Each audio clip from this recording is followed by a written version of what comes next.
Indian ഉൽപ്പന്നങ്ങൾക്ക് കൂടിയ ചുങ്കം ഏർപ്പെടുത്താൻ അമേരിക്കൻ പ്രസിഡന്റ് തീരുമാനിച്ചിരിക്കുകയാണ്.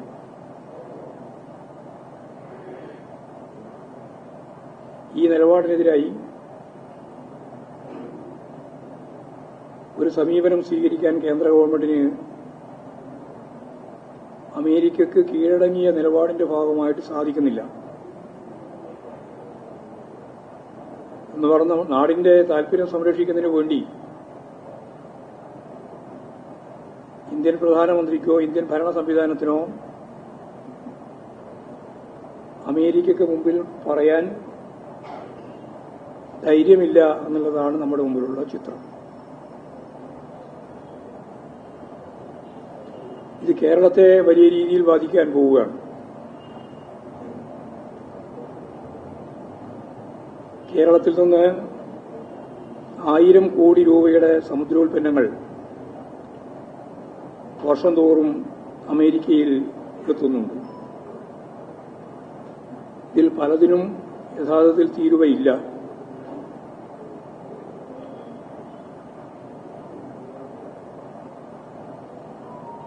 അതേപോലെ കേരളത്തിന്റെ കാർഷിക ഉൽപ്പന്നങ്ങളും ഏറ്റവും അധികം വാങ്ങുന്ന ലോകത്തിലെ 2ാമത്തെ രാജ്യമാണ് അമേരിക്ക. 2024-25 സാമ്പത്തിക വർഷം ഏപ്രിൽ മുതൽ ഡിസംബർ വരെയുള്ള കാലയളവിൽ 399.97 കോടിയുടെ കാർഷിക ഉൽപ്പന്നങ്ങളാണ് അമേരിക്കയിലേക്ക് കയറ്റി അയച്ചത്.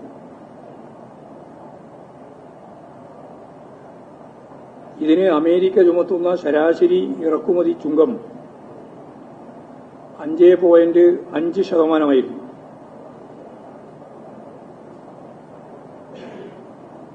പുതിയ അമേരിക്കൻ ചുങ്കത്തെ അടിസ്ഥാനപ്പെടുത്തിയാൽ അത് 37% വർദ്ധിക്കുക.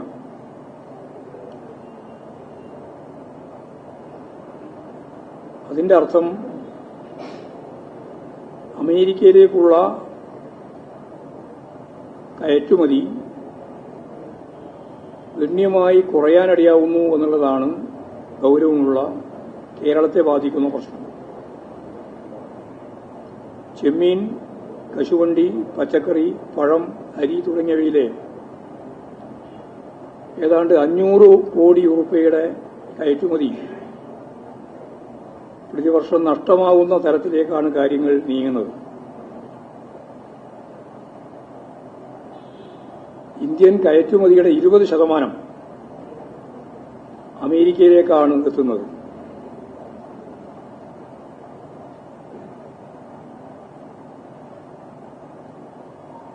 %100 ഇറക്കുമതി ചുങ്കം ഏർപ്പെടുത്തുമെന്ന അമേരിക്കൻ നയം കനത്ത ആഘാതമായിരിക്കും കേരളത്തെ സംബന്ധിച്ചിടത്തോളം സൃഷ്ടിക്കുക. ഇത് മാധ്യമങ്ങൾ ഉൾപ്പെടെ വളരെ ഗൌരവത്തിലെടുക്കേണ്ടുന്ന ഒരു പ്രശ്നമാണ്. കാരണം ഗവൺമെന്റ് ഇതിനെതിരായിട്ടൊന്നും പറയാൻ തയ്യാറില്ല. ഭരണവർഗ പാർട്ടികൾക്കും ഇതിനോട് താൽപര്യമില്ല. ഇതാണ് നമ്മുടെ മുമ്പിലുള്ള സ്ഥിതി.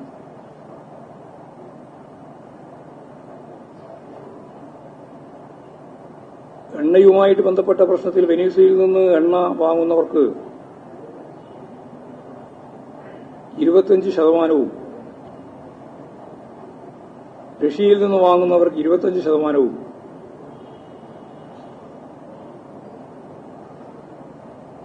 അത് വർദ്ധിപ്പിക്കുകയാണെങ്കിൽ 50% വരെ അധിക ചുങ്കം ചുമത്തുമെന്ന് ട്രംപ് ഇപ്പോൾ പ്രഖ്യാപിച്ചു കഴിഞ്ഞിരിക്കുക. മാർച്ചിൽ $69 താഴ്ന്ന എണ്ണവില $74.78 കുതിച്ചു കയറി.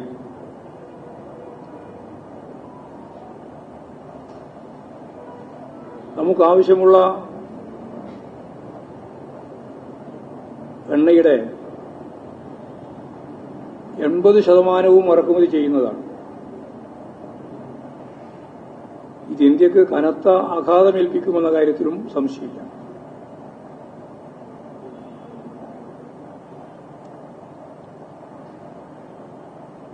വഖഫ് നിയമ ഭേദഗതി കൊണ്ടുവന്ന് മതനിരപേക്ഷതയുടെ കാഴ്ചപ്പാടുകളിൽ ഏറ്റവും അടിസ്ഥാനപരമായി നിൽക്കുന്ന ന്യൂനപക്ഷ അവകാശങ്ങളെ തകർക്കുക എന്ന നയമാണ് കേന്ദ്ര സർക്കാർ സ്വീകരിച്ചിരിക്കുന്നത്. ഇന്ത്യൻ ഭരണഘടന വിഭാവനം ചെയ്യുന്ന ന്യൂനപക്ഷ അവകാശങ്ങളെ തകർക്കുക എന്നുള്ള സമീപനം കൃത്യമായിട്ട് ഇടപെട്ടുകൊണ്ട് സുപ്രീം കോടതി ഫലപ്രദമായ നിലയിലുള്ള നിലപാട് വഖഫ് ഭേദഗതി നിയമത്തിൽ സ്വീകരിച്ചിരിക്കുകയാണ്. ഇടതുപക്ഷം മുന്നോട്ടേക്ക് വെച്ച കാഴ്ചപ്പാടാണ് ശരിയെന്നാണ് ഇതിൽ നിന്ന് വ്യക്തമാകുന്നത്.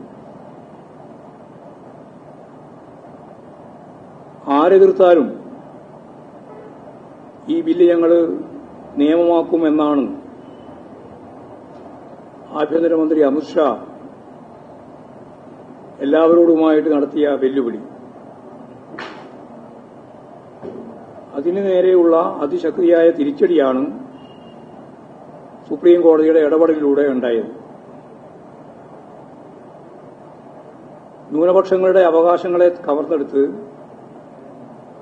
അവരെ രണ്ടാംതരം പൌരന്മാരാക്കി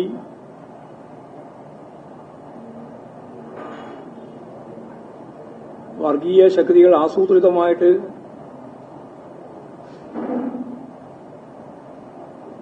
നടപ്പിലാക്കുന്നതിന് വേണ്ടി ഉദ്ദേശിച്ച പദ്ധതിയാണ് യഥാർത്ഥത്തിൽ വഖഫ് ഭേദഗതി നിയമം. ആർട്ടിക്കിൾ 26 പ്രകാരം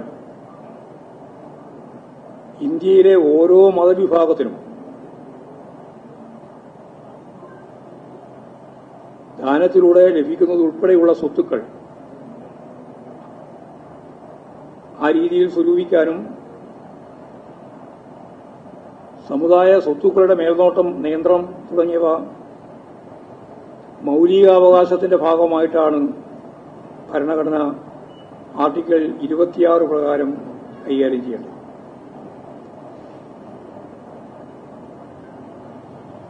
വഖഫ് നിയമത്തിലെ ഭേദഗതിയിലൂടെ വഖഫ് സ്വത്തുക്കളുടെ സംരക്ഷണം സ്വയംഭരണാവകാശം അവരെ സംബന്ധിച്ചിടത്തോളം മോദി സർക്കാർ അത് പരിമിതപ്പെടുത്താനാണ് ഭരണഘടനാപരമായ അടിസ്ഥാന നിലപാടുകൾക്കെതിരായി അതിനെ മറികടക്കാൻ ഭേദഗതിയുമായിട്ട് മുന്നോട്ടേക്ക് വന്നത്. ഭരണഘടനയുടെ അടിസ്ഥാനപരമായ ഘടനയെ ഭേദഗതി ചെയ്യാൻ പാടില്ല എന്ന കാര്യം സുപ്രീം കോടതി കേശവാനന്ദ ഭാരതി കേസിൽ തന്നെ വ്യക്തമാക്കിയിട്ടുള്ളതാണ്.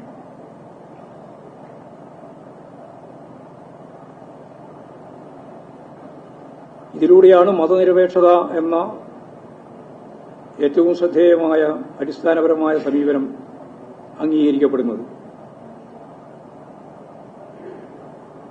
അതുകൊണ്ട് തന്നെ ഇതിനെ മറികടന്നുകൊണ്ട് നിയമം കൊണ്ടുവരുമ്പോൾ ശരിയായ നിലപാട് സ്വീകരിക്കാനുള്ള ഉത്തരവാദിത്വം ഭരണഘടനയിൽ നിന്നുകൊണ്ട് തന്നെ സുപ്രീം കോടതിയിൽ നിക്ഷിപ്തമാണ്.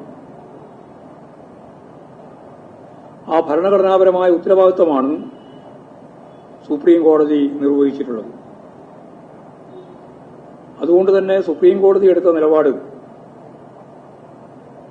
പാർലമെന്റിന് മുകളിലുള്ള കടന്നാക്രമമാണ് എന്നെല്ലാമുള്ള ഭരണകൂട സംവിധാനത്തിന്റെ ഭാഗമായിട്ടുള്ള ആളുകളുടെ തന്നെ വ്യാഖ്യാനങ്ങളും വിശദീകരണങ്ങളും ഭരണഘടനയെ തന്നെ വെല്ലുവിളിക്കുന്ന ഒന്നായിട്ടാണ് കാണേണ്ടത്.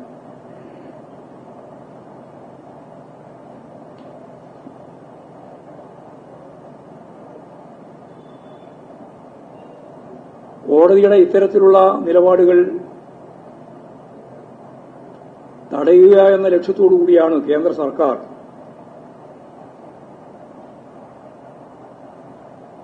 സുപ്രീം കോടതി ജഡ്ജിമാരുടെ നിയമനാവകാശം ഏറ്റെടുക്കാനുള്ള ശ്രമങ്ങൾ നടത്തിക്കൊണ്ടിരിക്കുന്നത്. ഇതെല്ലാം കൂടിച്ചേർന്ന് വായിക്കുമ്പോഴാണ് അമിതാധികാര വാഴ്ചയുടെ സ്വഭാവം നമുക്ക് മനസ്സിലാകുക.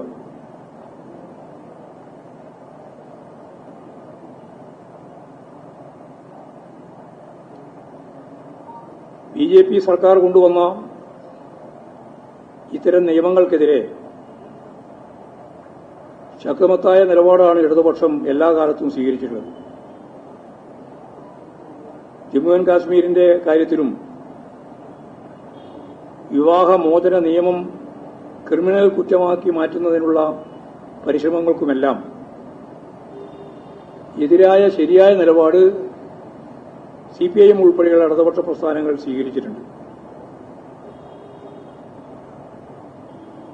ഇത്തരം ഘട്ടങ്ങളിലെല്ലാം ഉത്തരവാദിത്തങ്ങൾ നിർവഹിക്കുന്നതിൽ നിന്ന് മാറി നിൽക്കുന്ന നിലപാടാണ് കോൺഗ്രസിന്റേത് എന്ന് എല്ലാവർക്കും അറിയാം. വഖഫ് നിയമ ഭേദഗതിയുമായിട്ട് ബന്ധപ്പെട്ട് പാർലമെന്റിൽ ഉയർന്നു വന്ന വലിയ രീതിയിലുള്ള ചർച്ചയിൽ നിന്ന് ഒളിച്ചോടുന്ന സമീപനമാണ് കോൺഗ്രസ് MPമാർ, പ്രതിപക്ഷ നേതാവ് ഉൾപ്പെടെ സ്വീകരിച്ചിട്ടുള്ളത്. വയനാടിൽ നിന്നും ജയിച്ച പ്രിയങ്ക ഗാന്ധി പാർലമെന്റിൽ പങ്കെടുത്തില്ല. രാഹുൽ ഗാന്ധി സഭയിൽ ഉണ്ടായിട്ടും ഇത്ര പ്രാധാന്യമുള്ള ഒരു ബില്ലിന്റെ മേലെയുള്ള ചർച്ചയിൽ പങ്കെടുത്തില്ല. കണ്ണൂരിൽ നിന്നുള്ള MP മാത്രമല്ല, KPCCയുടെ പ്രസിഡന്റ് ചർച്ചക്കായി പേര് നൽകുകയും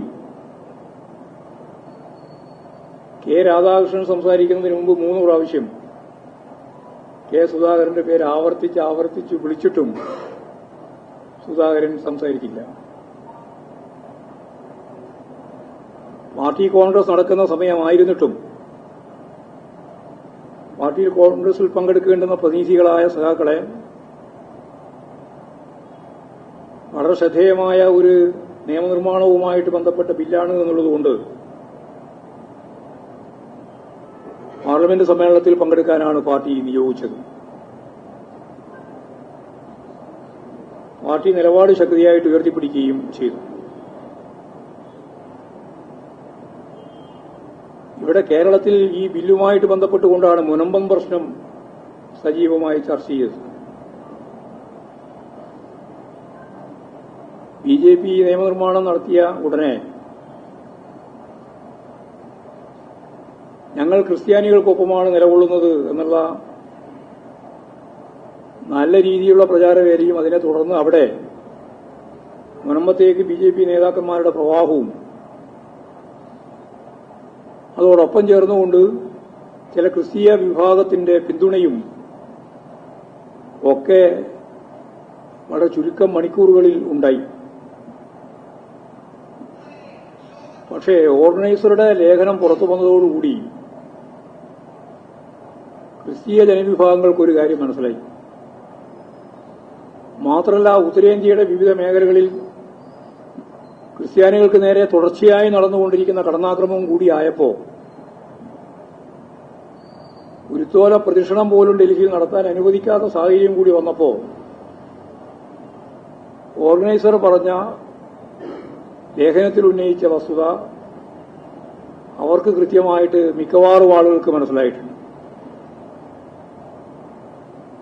വഖഫ് ബില്ല് ഭേദഗതി വന്നതിന് ശേഷം RSSന്റെ ഓർഗനൈസർ പറയുന്നത് ഗവൺമെന്റ് കഴിഞ്ഞാൽ ഏറ്റവും കൂടുതൽ സ്വത്തുള്ളത് പള്ളിക്കാണ് എന്നാണ്. നാളെ ഇന്ന് മുസ്ലിങ്ങൾക്കെതിരായിട്ടാണെങ്കിൽ നാളെ ക്രിസ്ത്യാനികൾക്കെതിരായിട്ടാണ് എന്ന പരസ്യ പ്രഖ്യാപനം ഓർഗനൈസറിലൂടെ പുറത്തുവരികയുണ്ടായി. ഞങ്ങളെ സംബന്ധിച്ചിടത്തോളം ആദ്യം മുസ്ലിമും, രണ്ടാമത് ക്രിസ്ത്യാനിയും, മൂന്നാമത് കമ്മ്യൂണിസ്റ്റുമാണ് ഗോൾവാൾക്കറുടെ സിദ്ധാന്തം അനുസരിച്ച്. ഞങ്ങൾക്ക് ആദ്യം മുതലേ മനസ്സിലായിട്ടുണ്ട് മുസ്ലിങ്ങൾക്കെതിരായിട്ടാണ്, ന്യൂനപക്ഷത്തിനെതിരായിട്ടാണ്. അത് ക്രിസ്ത്യാനികളെ സംരക്ഷിക്കാനല്ല, രണ്ടാമത് ക്രിസ്ത്യാനിയാണ് ലക്ഷ്യം, മൂന്നാമത് ഇടതുപക്ഷമാണ്, CPM ആണ് ലക്ഷ്യമെന്ന് നമുക്ക് എല്ലാവർക്കും അറിയാം. മുനമ്പത്ത് എന്തോ നേടാൻ പോവുകയാണ് എന്ന് വിചാരിച്ച് പുറപ്പെട്ടവർക്ക് കേന്ദ്രമന്ത്രിയുടെ തന്നെ വിശദീകരണം കേട്ടപ്പോൾ മനസ്സിലായി ഒന്നും ചെയ്യാൻ പോകുന്നില്ല, ഒന്നും നേടാൻ പോകുന്നില്ല. മുനമ്പം പ്രശ്നം യഥാർത്ഥത്തിൽ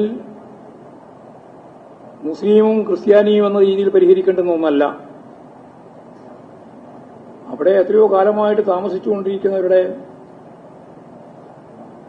മൌലികമായ അവകാശം എന്ന രീതിയിൽ സ്ഥാപിക്കപ്പെടണം. അതവർക്ക് കൈവശം വെക്കാൻ അവകാശം വേണം എന്ന രീതിയിലുള്ള നിലപാടാണ് CPIM മുമ്പ് തന്നെ എടുത്തത്. അതിനുവേണ്ടി ഗവൺമെന്റും അതുപോലെ തന്നെ ഗവൺമെന്റ് നിയോഗിച്ചിട്ടുള്ള കമ്മീഷനും എല്ലാം ചേർന്നുകൊണ്ട് വളരെ വേഗം പ്രശ്നപരിഹാരത്തിന് മുഖ്യമന്ത്രി തന്നെ ഇടപെട്ട് മുന്നോട്ട് വരുന്നു എന്നുള്ളതാണ് അവിടെ കാണാൻ സാധിക്കുന്നത്. അതുകൊണ്ട് മുനമ്പത്തിന്റെ പേരിൽ ക്രിസ്ത്യാനികളെ BJPക്ക് അനുകൂലമാക്കി മാറ്റാം എന്ന അവരുടെ സ്വപ്നം ഇതോടുകൂടി അവസാനിച്ചിരിക്കുക. ഇപ്പോൾ സർക്കാർ ശ്രമിക്കുന്നത് നല്ല യോജിപ്പോടുകൂടി മതനിരപേക്ഷ ഉള്ളടക്കത്തെ മുൻനിർത്തിക്കൊണ്ട് മതസൌഹാർദ്ദത്തിൽ ഊന്നിയ എന്നാൽ വർഗപരമായ പാവപ്പെട്ട മനുഷ്യരുടെ എത്രയോ വർഷക്കാലമായിട്ട് അവർ താമസിക്കുന്ന സ്ഥലവും വീടും എല്ലാം സംരക്ഷിക്കപ്പെടുന്ന ഒരു നിലപാട് മുനമ്പം പ്രശ്നത്തിൽ ഉണ്ടാവണം. അതിന് പരിഹാരം കാണുന്ന ഒന്നാണ് വഖഫ് ബോർഡിന്റെ ഭാഗമായിട്ടുള്ള ഭേദഗതി ചെയ്യുന്ന ബില്ല് എന്നത് തികച്ചും തെറ്റായ പ്രചാരവേലയായിരുന്നു എന്നിപ്പോൾ കേരളത്തിലെ ക്രിസ്തീയ ജനവിഭാഗങ്ങളും മുസ്ലിം ജനവിഭാഗങ്ങളും തിരിച്ചറിഞ്ഞിരിക്കുകയാണ്. ഇതാണ് പൊതുവായിട്ട് പറയാനുള്ള കാര്യം. ഉദ്ഘാടനത്തിന്റെ വിശദാംശങ്ങൾ എന്ന് പറയുന്നത് വൈകുന്നേരം 5 മണിക്കാണ് ഉദ്ഘാടനം. മറ്റ് പാർട്ടികൾ എന്ന് പറഞ്ഞാൽ ഇടതുപക്ഷ ജനാധിപത്യ മുന്നണിയുടെ ഭാഗമായിട്ട് നിൽക്കുന്ന പാർട്ടി നേതാക്കന്മാരെല്ലാം ക്ഷണിച്ചിട്ടുണ്ട്. പിന്നെ പഴയകാല പാർട്ടി നേതാക്കളുണ്ട്. പാർട്ടി സംസ്ഥാന സെക്രട്ടറിയായവർ, പാർട്ടി നേതൃത്വത്തിന്റെ ഭാഗമായിട്ടുള്ളവർ, അഴീക്കോടനെ പോലെയുള്ള ഏറ്റവും പ്രധാനപ്പെട്ട രക്തസാക്ഷികൾ, അങ്ങനെയുള്ള സഖാക്കളുടെ എല്ലാം കുടുംബാംഗങ്ങളെ ക്ഷണിച്ചിട്ടുണ്ട്. ജനറൽ സെക്രട്ടറി ഉൾപ്പെടെ PV മെമ്പർമാരെന്ന രീതിയിൽ 2 നേതാക്കളും വരും. സഖാവ് വിജയരാഘവനുണ്ട്, ജനറൽ സെക്രട്ടറി ഉടനായിട്ട്.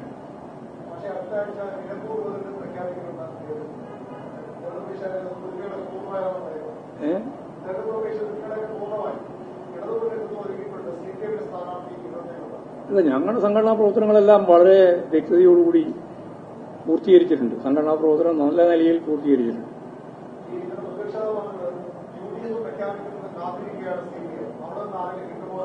അവര് പിന്നെ ആരെയാ കാത്തിരിക്കുന്നത്?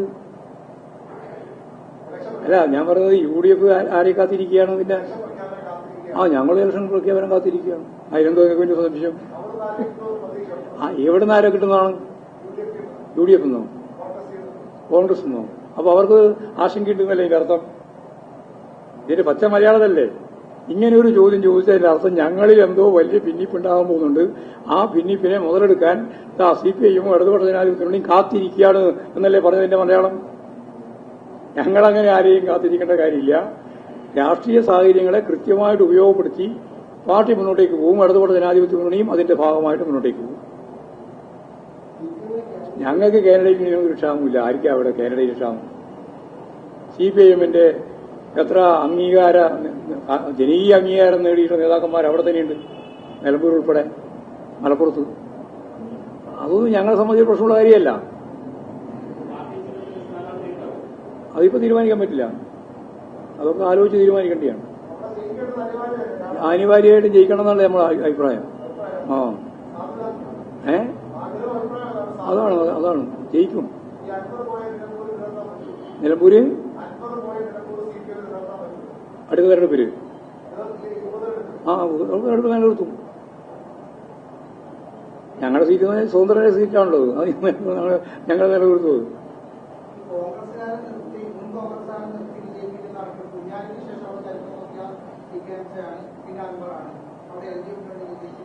എന്നാൽ കുറച്ചും കൂടി മുമ്പോട്ടേക്ക് പോയാൽ ഒരാൾ നിർത്തിയിട്ടുണ്ടായിരുന്നു. ഓർമ്മയുണ്ടാവും. ഞങ്ങൾ തന്നെ ഞാൻ 1.5 മാസം അവിടെ തന്നെ പ്രവർത്തിച്ചതാണ്.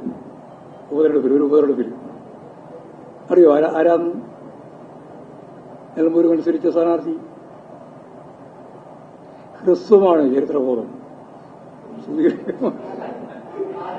ആര്യാടൻ പിന്നെന്താ അത് പറയാതെ? വേണ്ടെന്ന്. ആര്യാടൻ മത്സരിച്ചപ്പോഴും ഞങ്ങളവിടെ ജയിപ്പിച്ചതല്ലേ? ഇടതുപക്ഷ ജനാധിപത്യ മുന്നണിയുടെ സ്ഥാനാർത്ഥിയായിട്ട് ആര്യാടനെ ജയിപ്പിച്ച മണ്ഡലമായത് അത്. അപ്പോൾ അതൊക്കെ അങ്ങോട്ടും ഇങ്ങോട്ടും രാഷ്ട്രീയത്തിന്റെ കാര്യത്തിൽ കൃത്യമായിട്ട് നിലപാടുകൾ അടിസ്ഥാനപ്പെടുത്തിയിട്ട് സ്ഥാനാർത്ഥികൾ വരികയും മാറുകയും ഒക്കെ ചെയ്തിട്ടുണ്ട്. ചിലപ്പോൾ നന്നായിട്ട് ജയിച്ചിട്ടുണ്ട്, ചിലപ്പോൾ തോറ്റിട്ടുണ്ട്. അവർ മുൻ കോൺഗ്രസിലല്ലോ അന്നേരം. കോൺഗ്രസ് തന്നെയല്ലേ, ആന്റണി കോൺഗ്രസ് അല്ലേ?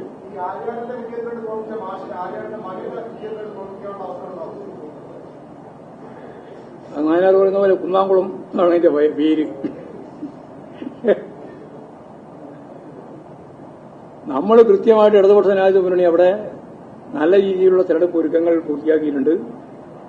തെരഞ്ഞെടുപ്പ് പ്രവർത്തനത്തിലേക്ക് വരികയാണ്. സ്വാഭാവികമായിട്ടും സ്ഥാനാർത്ഥികളെ ഞങ്ങൾ തീരുമാനിക്കും. വലിയ രാഷ്ട്രീയ പോരാട്ടമായിട്ടാണ് ഞങ്ങൾ അതിനെ കാണുന്നത്. അവർക്കിടയിൽ വലിയ കുഴപ്പമുണ്ട് എന്ന കാര്യം ഇപ്പം എല്ലാവർക്കും വ്യക്തമായിട്ടുണ്ട്. അൻവർ പ്രത്യേകമായ രീതിയിൽ തന്നെ നിൽക്കുകയാണ്. അയാൾ അവിടെ പ്രത്യേകം നിന്നിട്ട് ഒരു കാര്യമൊന്നുമില്ല. ഞങ്ങൾക്കതിലൊന്നും ഒരു ഉത്കണ്ഠയുമില്ല.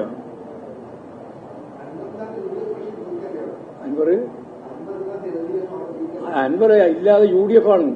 അയാളിപ്പോ UDF അല്ലേ, പിന്നെ ഞങ്ങൾ എന്തിനാ നമ്മളെ കൂട്ടിപ്പിടിക്കുന്നു? അൻവർ ഇല്ലാതെ UDF ആണല്ലോ ഉണ്ടാവാൻ പോകുന്നത്. അയാളല്ലേ തൃണമൂൽ കോൺഗ്രസിന്റെ സമ്മേളനം, അഖിലേന്ത്യാ സമ്മേളനം വിളിച്ചു ചേർക്കുന്നത് എന്ന് അദ്ദേഹമല്ലേ അവിടെ വിശദീകരിച്ച് നിലമ്പൂര്. അതല്ല അവരുടെ ഇടയിലുള്ള പ്രശ്നമാണ്. അതായത് അൻവറിന് പറ്റുന്ന സ്ഥാനാർത്ഥി ആരാവണം എന്നും UDFന്റെ സ്ഥാനാർത്ഥി ആരാവണം എന്നുള്ള തർക്കത്തിൽ അവർ തമ്മിലുള്ള തർക്കമാണ്. മാത്രമല്ല അവർക്കിടയിൽ തന്നെ സ്ഥാനാർത്ഥി നിർണയം സംബന്ധിച്ച് വലിയ തർക്കം തുടങ്ങിയിട്ടുണ്ട്. ഞങ്ങളെ സംബന്ധിച്ച് ഒരു പ്രശ്നമില്ല.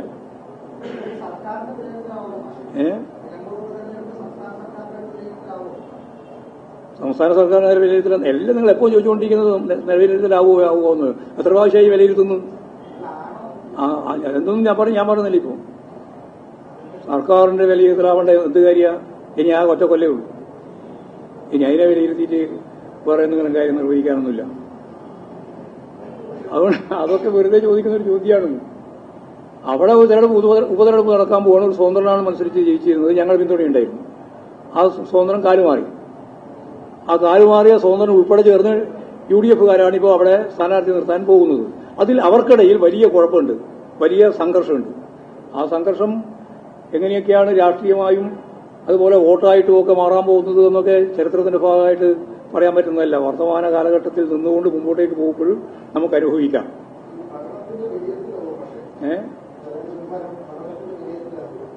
വിലയിരുത്തൽ അതേ നേരെ ചോദിച്ചത് എന്ത് അല്ലെങ്കിൽ തന്നെ വിലയിരുത്തിയിട്ടുണ്ടല്ലോ ഈ ഗവൺമെന്റിനെ സംബന്ധിച്ച്.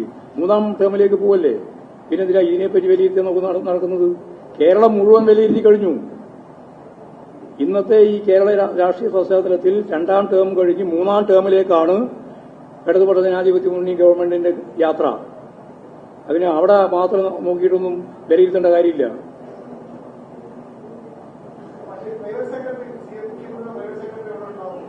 അത് പ്രൈവറ്റ് സെക്രട്ടറിയെ സംബന്ധിച്ച് മുഖ്യമന്ത്രിയാണല്ലോ തീരുമാനിക്കേണ്ടത്.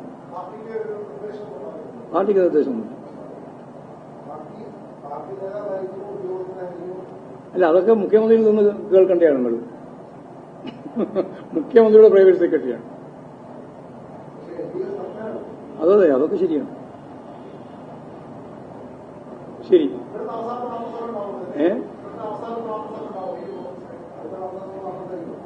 അടുത്തോ? അത് നോക്കാം. അവിടെ ഷിഫ്റ്റിംഗ് നടക്കണമല്ലോ. എല്ലാം നടന്നു കഴിഞ്ഞിട്ടാണെങ്കിൽ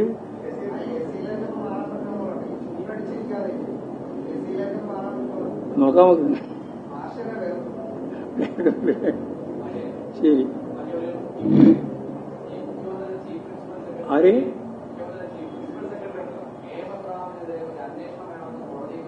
ഓ, ഞങ്ങളെ സംബന്ധിച്ച് ചർച്ച ചെയ്തിട്ടുന്നില്ല. അങ്ങനെ ഒരാൾ ഉന്നയിക്കുന്ന ആരോപണത്തിനനുസരിച്ച് ഉടനെ പാർട്ടി സംസ്ഥാന കമ്മിറ്റിയും സെക്രട്ടറിയും ചർച്ച ചെയ്യേണ്ട ഒരു കാര്യമില്ല. നോക്കാം. ഓഫീസിൽ ആരെല്ലാം വർക്ക് ചെയ്യുന്നുണ്ട്, ആരൊക്കെയാണ് കേസിന്റെ ഭാഗമായിട്ട് വരുന്നത് ഉൾപ്പെടെയുള്ളതെല്ലാം ഇതിന്റെ ഭാഗമായിട്ട് കാണുന്നതല്ലേ നമ്മൾ. ഇതിനു മുമ്പും കണ്ടതല്ലേ. അതുകൊണ്ട് അത് സംബന്ധിച്ചെല്ലാമുള്ള വ്യക്തത വരട്ടെ. വ്യക്തത വന്നതിന് ശേഷം കാര്യങ്ങൾ പ്രതികരിക്കുന്നതാണല്ലോ നല്ലത്. പകുതി വന്ന ഒരു കാര്യത്തിന് മേലെ കയറി വല്ല അഭിപ്രായം പറയേണ്ട പല കാര്യമുണ്ട്. നോക്കാം.